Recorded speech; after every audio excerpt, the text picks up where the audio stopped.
edition ọmọọba Fúnbírè kú ní 2019 November 29 ọmọ ìyá Fúnbírè sì wà náyé rè má jẹun ọmọ pẹ́pẹ́pẹ́ ọmọ àgàkà náà wò ó ní kékeré Ìjẹ̀bú owó ni èmi lọmọ gbénugbó má bẹ̀rù ọ̀nà àwọn ọmọ nígbó mádèmádé ọmọ Ìjẹ̀bú rè níbẹ̀rẹ̀ abilẹ́tì à ẹ̀yọ́ ọmọ Ìjẹ̀bú ẹjọ́ ta ni ò jẹun bí o kò sí ibẹ̀ yẹn ó ṣe ń gbọ́ padà wá ló ń gbé gbogbo ẹ̀ ṣùgbọ́n ó ìgbé oúnjẹ mi wá òun bí èṣe gbogbo épìrìpò tó ti ń kọ̀kọ̀ rẹ èmi ni pápá ni mo máa tukọ̀ ètò yìí lónìí. I have my wonderful sister all the same from the same mother. Once again I introduce to you and present to you my beautiful sister all the way from Mecca, Doyin Kukoyi. A round of applause for her, please. Thank you very much, my darling. God bless you.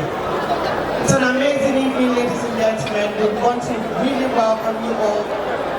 We want to especially thank you for coming out in mass today to celebrate with us. Òyìnbó díẹ̀ ni ló gbọ́, Yorùbá lè ní gbọ́ dáadáa. Mo fẹ́ kí gbogbo ẹ̀yin ìyá wa pátápátá tẹ wà níbí.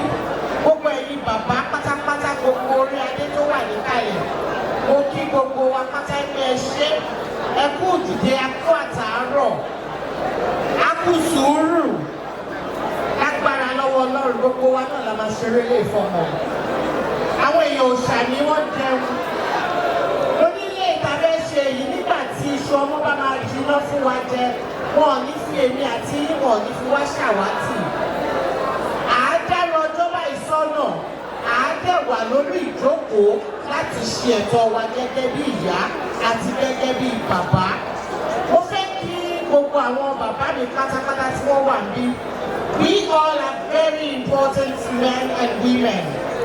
But there are some that have got their names here. I would especially want to recognize their presence. The first on my list, bàbá mi ni wọ́n jẹ́, ọ̀gá mi ni wọ́n jẹ́, mentor ọ̀pọ̀lọpọ̀ wa ni wọ́n jẹ́. Ladies and gentlemen, can we please put our hands together as I introduce or recognize the presence of Oga Bello, Alhaji Adebayo Salami. Okay, sir. The one and only prince in the entertainment industry is here too. Ọba ni wọ́n, Ọba in the making. Ladies and gentlemen, please put your hands together for Jide Kosoko, Prince Jide Kosoko. Of course, we also have Alhaji Yinka Quadri in the building. Eshegoni. Gbogbo ìlú dada báyìí làwa náà máa ṣe. Ó yẹ ìmọ̀ pé ọwọ́ àbí eléyìí ò ń ṣe kíní ọwọ́ sí mi. Ẹ lọ disturb ẹ lọ bá wọn ya fọ́tò. Ẹ bá wo mọ́nítọ̀, wọ́n máa fi ojú wọn hàn.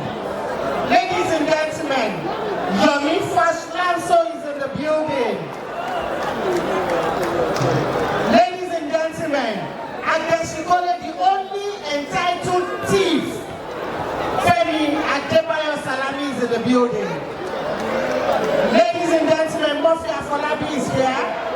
Kamilu Kampo is here. Mukare is in the building. The ageless, she has refused to grow old. Femi Palogo is in the building. Funke Adesina is here. Tibatu Tiri and Worukoye Mama Kwe. Ladies and gentlemen, it's going to be an amazing night. Today you're shaping us for Roju. At that time, go Yinka Ayefele, Dr. Yinka Joel Ayefele is on the bandstand. As MON, yes. We really don't have much time. We just want to have fun. Ladies and gentlemen, Ife, the band, Ife Tapo.